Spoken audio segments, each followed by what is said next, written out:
Good morning! Good morning, Nakonayok. Kumusta biyahe? Malamig.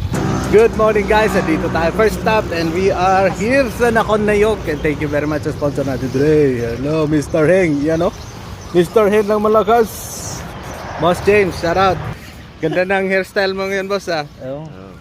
Kaya gagayahin Bago niya yan. na. Gagayahin niya na si sino nga ba yung Korean prankster sa sa Pilipinas. Pagdating natin sa destination natin, isa na naman pira nito.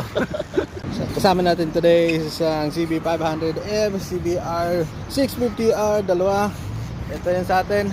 And then ER 650. Meron din tayong Z900, napakaganda nito. Ano ba to?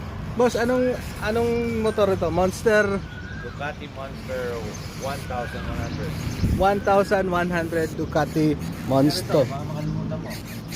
Nako, Magandang pipe, sir. Termi. Termi, butas wallet ko niyan.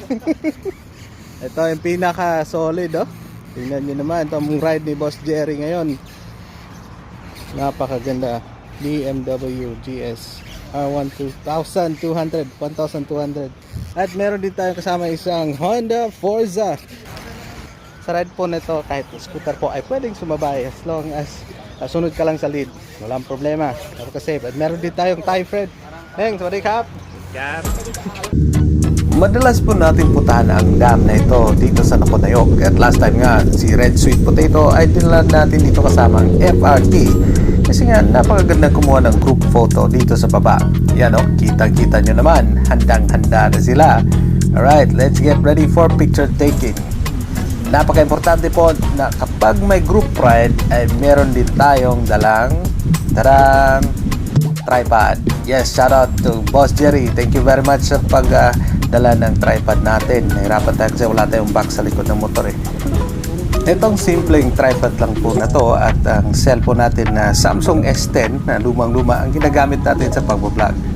Siguraduhin muna natin na hindi moist or di ba kaya oily yung camera.